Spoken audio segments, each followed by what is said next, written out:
Hi, I'm Kat and today I have for you a word in Romanian, a true crime case, and I will also be doing my makeup at the same time.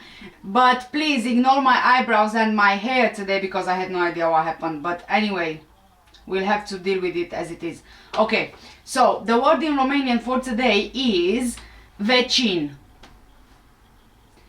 Vecin. Vecin. Vecin. Well done, guys, you just said neighbor. I mean, you know that on this channel we usually talk about all crazies, despicable, horrific things, right? But this case is so crazy, is beyond belief, honestly. This is truly the neighbor from hell.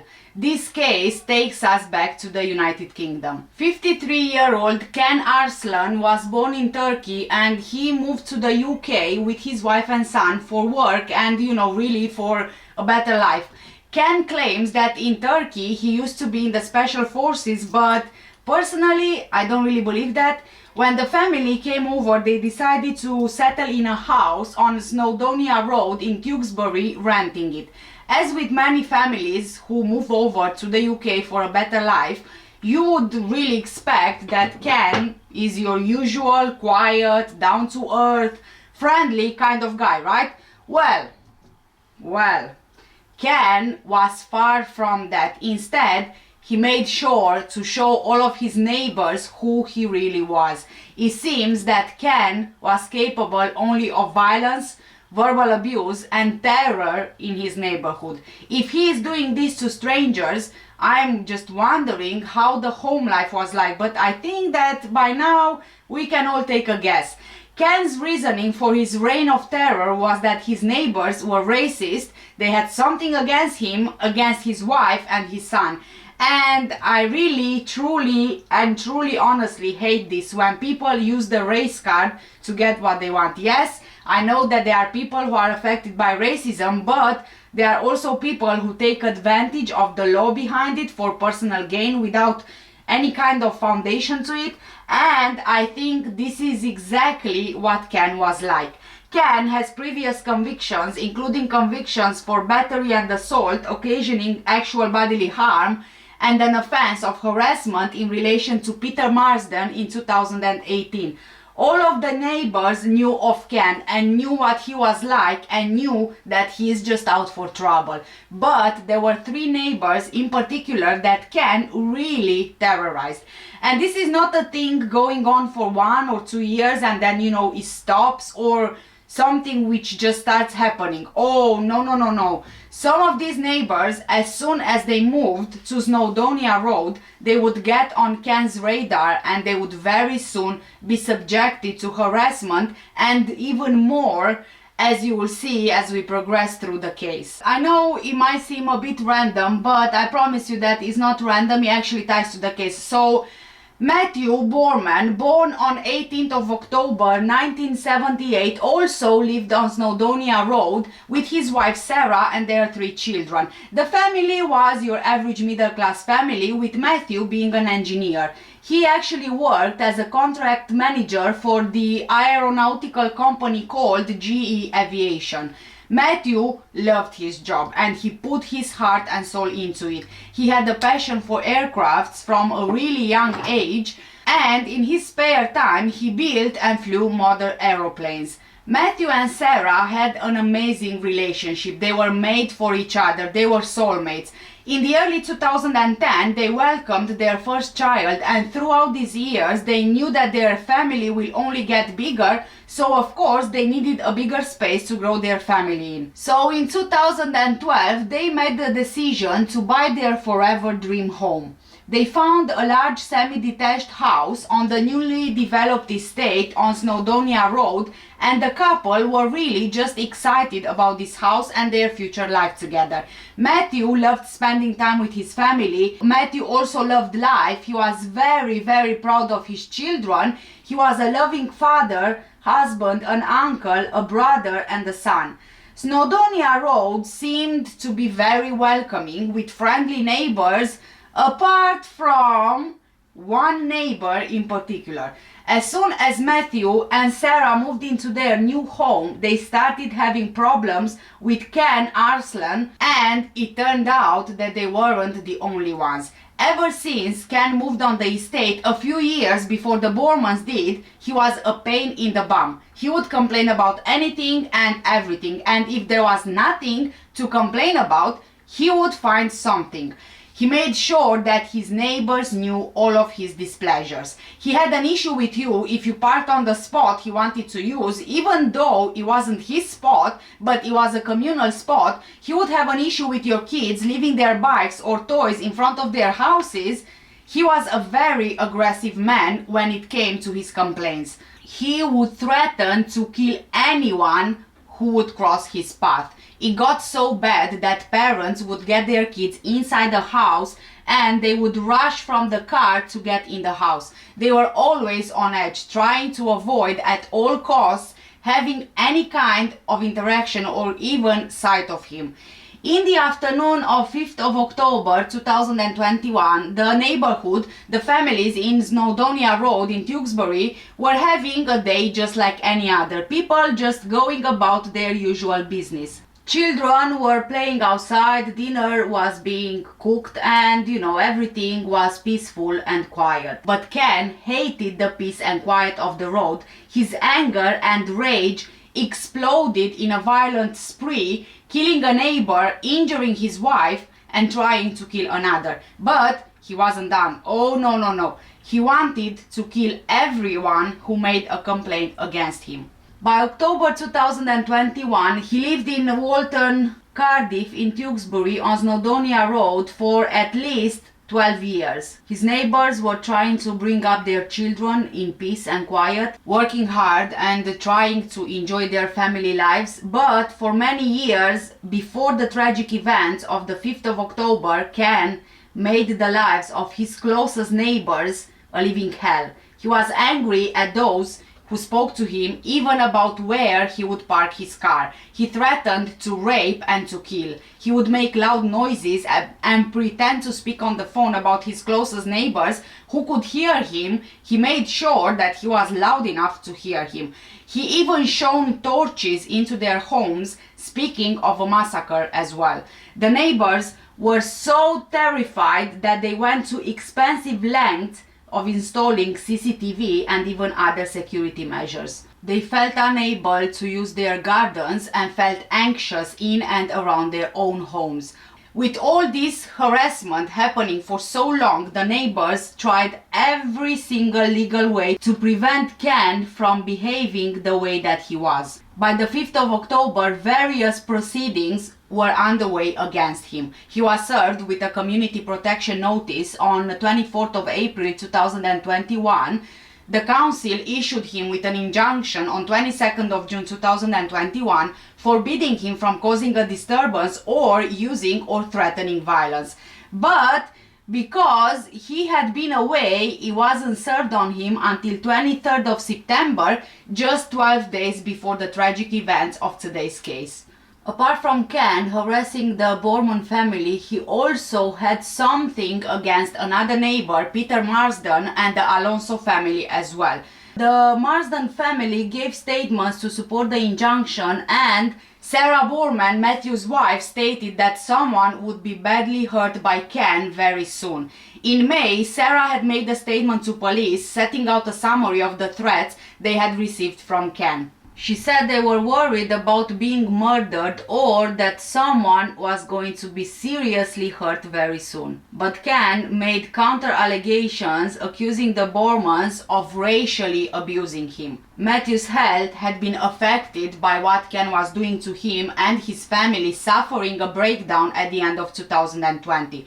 On 28th of September 2021, Ken had been charged with the harassment of the Bormans and Alonsos, but on 5th of October 2021, he was already released on bail for this harassment. Ken repeatedly threatened to murder Sarah, her husband Matthew, and their children, telling them that he would only serve 10 years in prison if he did so. He also threatened to rape Sarah. Ken would film the children's bedrooms and tell Sarah and Matthew that he knew where they worked. He also told them that he was a Turkish fighter and had killed before. Ken had first threatened to murder them in February 2021 and ran after the civil injunction was issued against him in June 2021.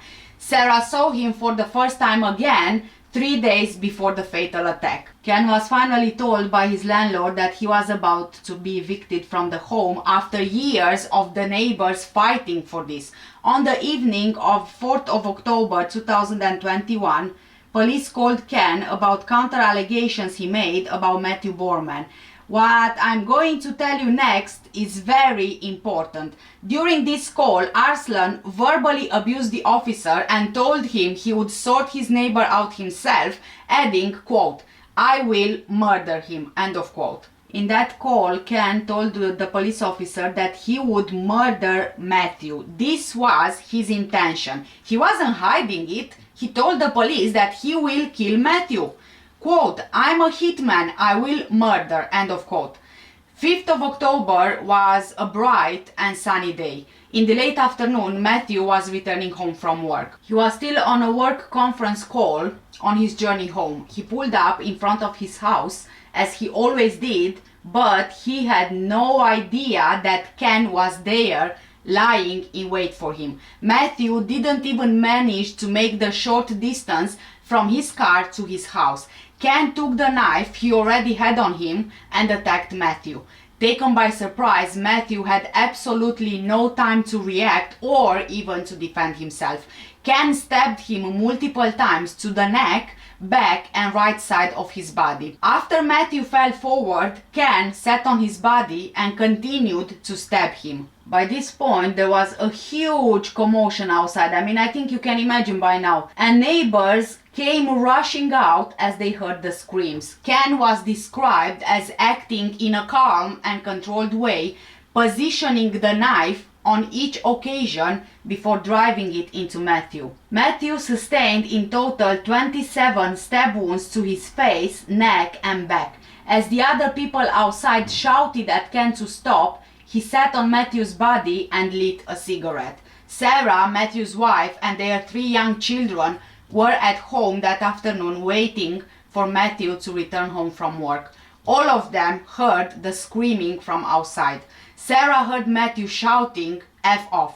She went outside and she tried to pull Ken off her husband. She didn't see a blade. She didn't even know that Matthew had been stabbed. She then saw blood and saw Ken stab Matthew in the side of his face. Then he stabbed him in his stomach. She tried to pull him off again, but he continued to just stab Matthew. At one point, Ken told Sarah to get back to the house as he wanted to focus his attention on her husband. Ken stabbed her in the thigh with the intention to seriously hurt her. She suffered a deep wound to her leg as a result.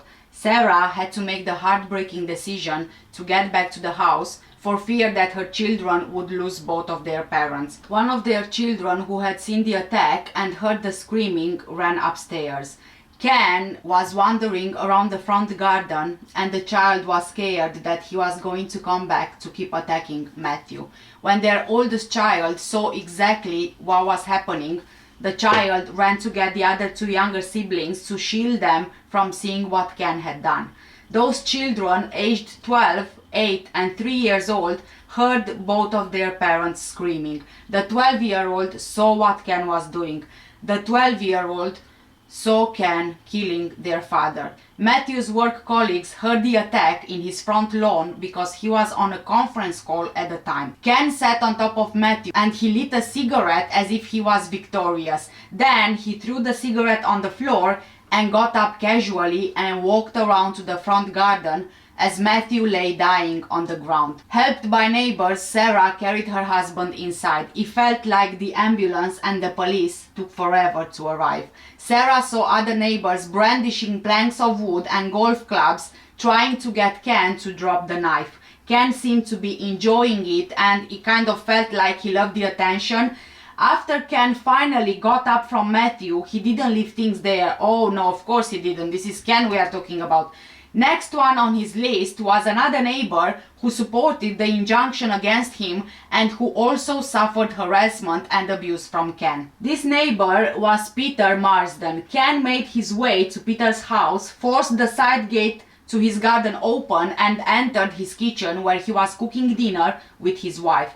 Peter's partner, Elizabeth MacDonald, heard a huge bang and the back door opened. She had a clear view to the back door and she saw Ken moving straight towards Peter. He was saying things and he really sounded angry.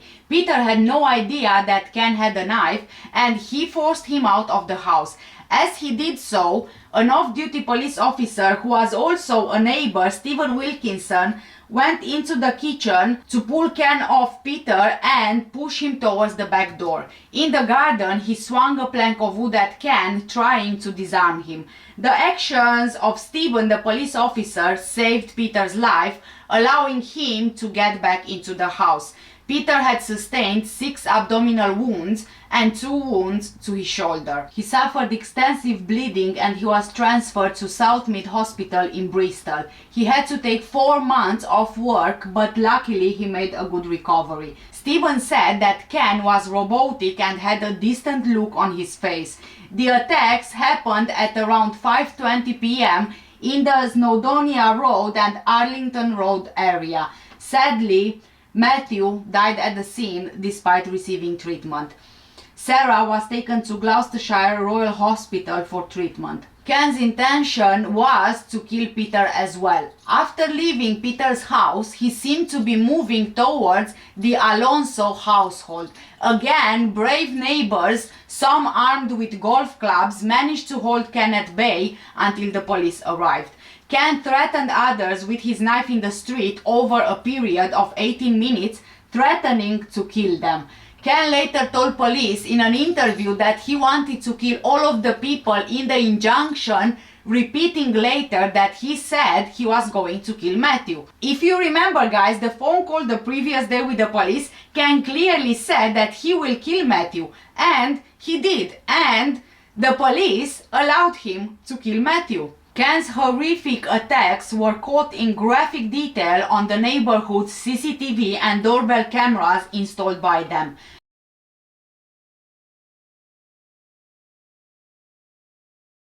Oi! You stand still now! Don't you f***ing do it on there! You stand still now! Don't you f***ing do it on there! No! Stop! Stop! Put that f***ing knife down now! Put it down! Put it down! Put it down!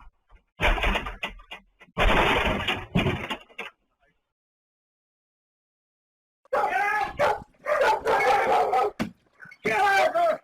Get out! Get out! Lock the door! Lock the door! Lock the door! Lock the door!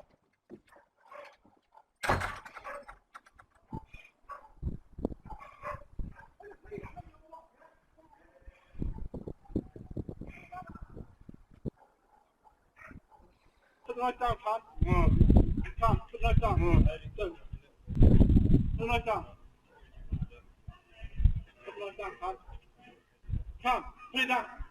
Tom, we're not letting you hurt anyone else. As he was being arrested and taken into the police van, he even threatened the police officer that there is a bounty on his head as well, and even had the audacity to ask the officers to change the position of the handcuffs because he's got arthritis, poor man, and he is so uncomfortable. And this is coming from the man who had just murdered another human being and he's complaining of arthritis pain? Oh my god.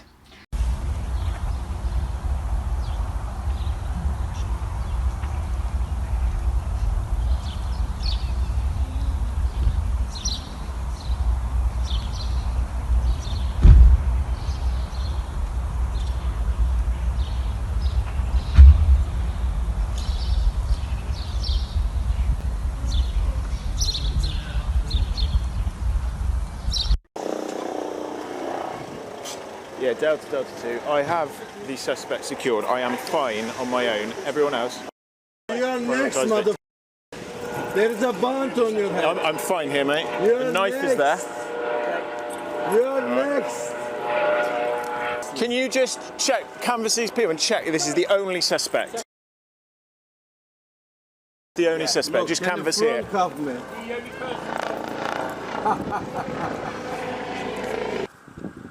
He is dead, isn't it? I warned you, the police, 1 year. Look, it happened. You idiot imbeciles. I was in special forces. I warned them. I was gonna murder him.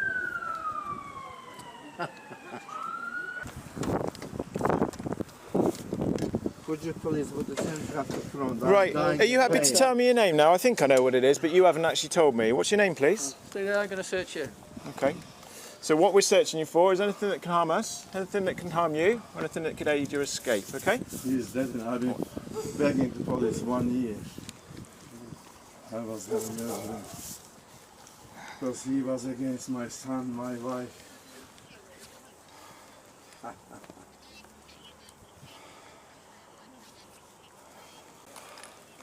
Look, I'm begging you, could you put this in front? No, unfortunately we can't. That's not in our When I have policy. disability, don't you believe? I do believe you, but I don't believe that they're causing you any harm, and it's They are, I have and it- arthritis. Right, okay. It's proportionate to the Look at offence the that 10 we of suspect. you, mother.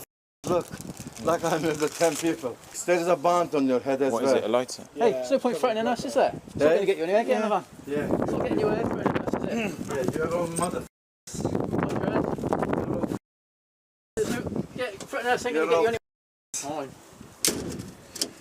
For absolutely no reason at all that afternoon, he took the life of a decent family man. He robbed his children of their father, his wife of her husband, and his mother and siblings of a much-loved son. In every sense of the word, Matthew Borman, who was aged 43 when he died, was a good, honest and kind man. He had been a support and mainstay of his mother throughout his life, but particularly since June 2021 when his father died. All of his family have suffered considerably since he has gone, mourning not only his loss, but also feeling substantially less safe in their own homes. Sarah Borman lost her soulmate. She describes Matthew as a fantastic father, fully engaged with his children, for whom he would do just about anything. She is now doing all she can to help them come to terms with their loss, as well as dealing with her own.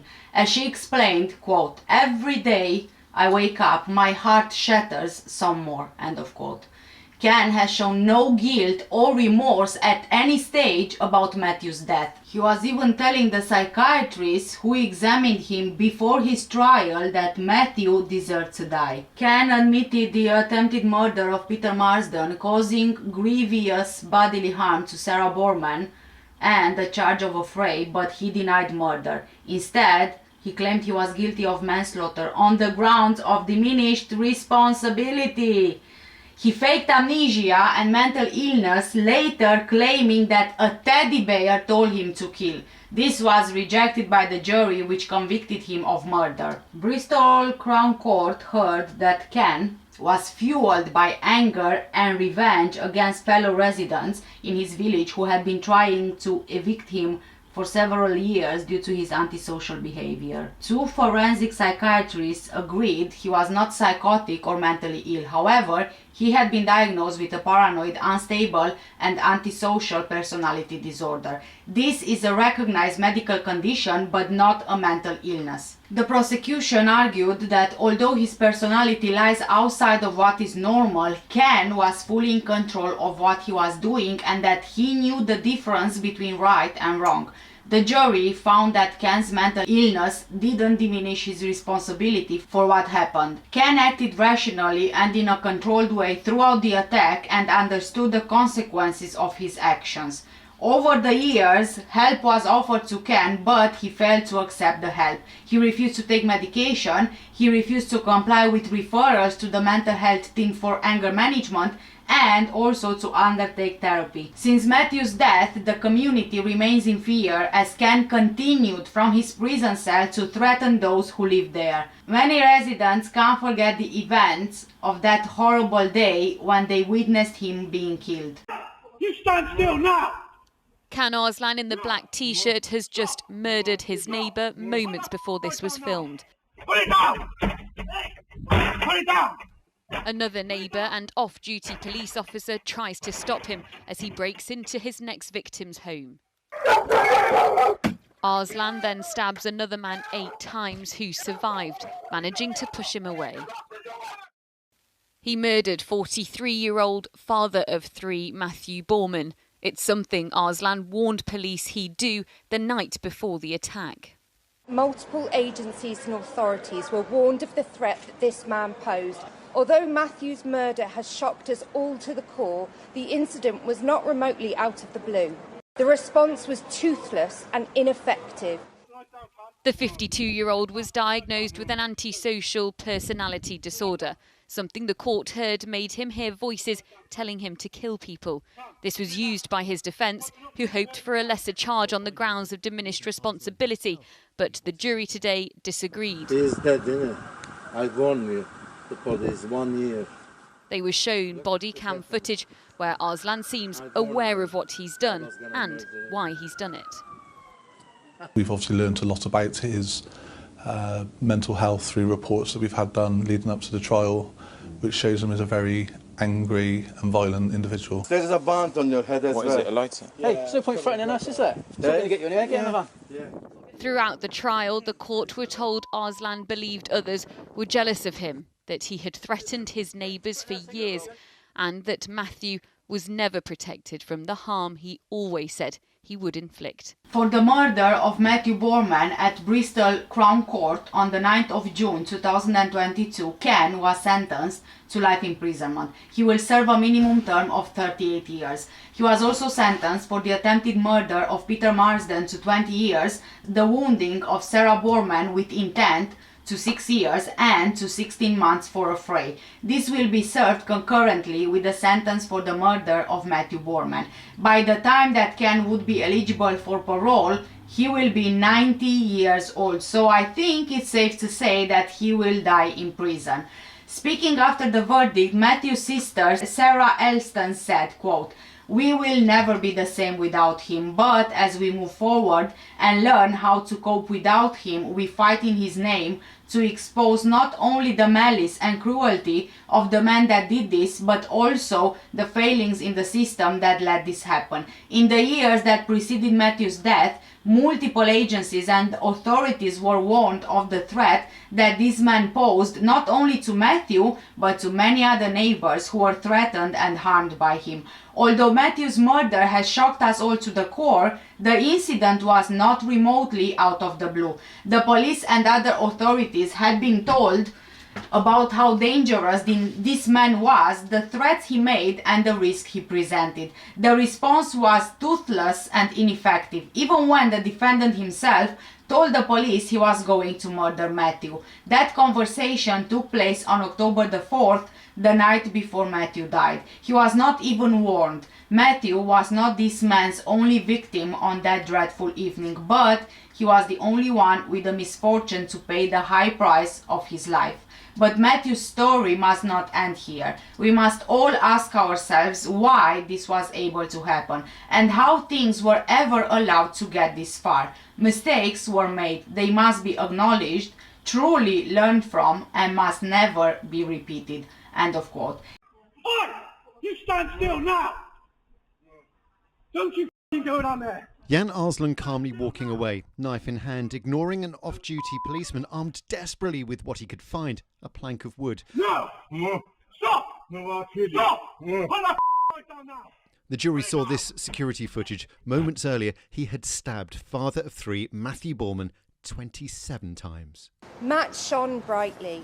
He radiated enthusiasm and had a real zest for life. He loved to celebrate life and fill the house with both music and laughter. Perhaps what people will remember most of all about Matt is his smile, his energy, his love, his laughter, a very proud father of his children. Matthew was stabbed to death in his front garden with Ken Arslan sat on top of him.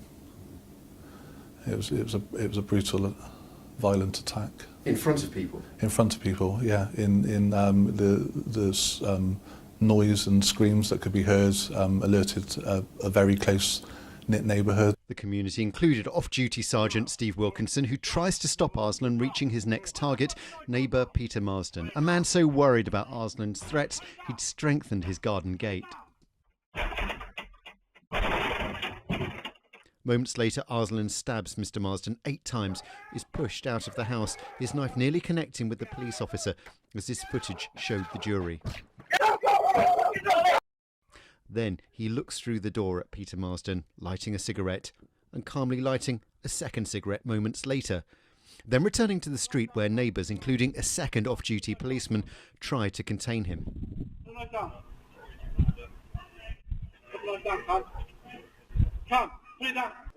I have the suspect secured. Soon police arrive and arrest Arslan. The killer now starts threatening them. There is a bond on your head. Could this killing have been prevented? For months, police had been told by neighbours and even Arslan himself that he wanted them dead. He is dead, isn't it? I warned you, the police, 1 year. Look, it happened. I warned them I was gonna murder him. And the jury was shown this insight into Arslan's mind. Video from arresting officers as he complains about the handcuffs and starts trying to intimidate them. Look, I'm begging you, could you put this in front? No, unfortunately we can't. That's not in our When I policy. have disability, don't you believe? I do believe you, but I don't believe that they're causing you any harm, and it's They are, I have arthritis. Right, okay, it's proportionate to the Look at offence the that 10 we of suspect. you.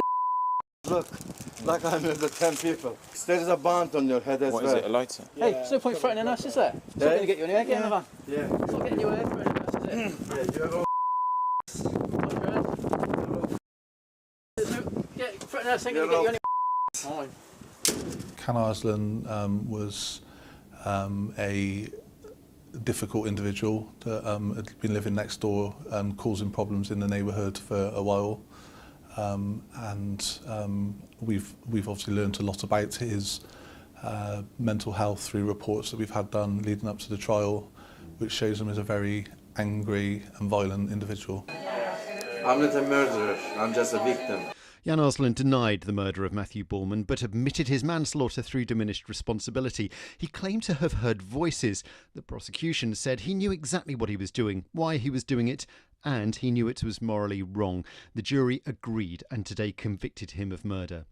Jan Arslan cast a long shadow over this neighbourhood. Today's verdict will be of little comfort to a community still in grief, with so many questions still unanswered. Robert Murphy, ITV News. Kate Brunner, King's Counsel prosecuting, read heartfelt impact statements from Matthew's loved ones. His wife Sarah stated, quote, "Matthew was a good, honest, kind man. We had a monster next door. We don't mention his name," end of quote. Matthew's wife, mom and brother all talked of how this much-loved husband, son and sibling will remain in their hearts forever, and the memory of him will live on. Due to previous contact with Ken, Gloucestershire Police referred itself to the Independent Office of Police Conduct. The Independent Office for Police Conduct, the IOPC, was investigating their actions following a series of reported incidents before Matthew's death. Craig Holden, Assistant Chief Constable of Gloucestershire Constabulary, said that an independent agency review had been commissioned. I don't even think I've heard before of a police force to refer itself for a review, which I guess it's a good thing. However, I have to say this was a huge failure here. Ken said it over and over again that he will kill Matthew. So much abuse and harassment over the years, and the police still didn't do anything. This could have 100% be prevented. Such a senseless attack is just heartbreaking. And that poor 12-year-old kid who witnessed the dad dying, and in that moment thinking about the younger siblings and to shield them so they don't have to see that as well, is just completely and truly heartbreaking. Thank you so much guys for staying with me throughout this video. Please do let me know, like usual, what do you think in the comment section down below. I also do take case suggestions, so if you have any case in particular you want me to cover, then just leave the details in the comment section below. Also, if you are interested in any of the makeup that I use for today's video, all of the products, which are still available, will be linked in the description under this video. Thank you so much for watching. Take care, stay safe, and I'll see you in the next one. Bye!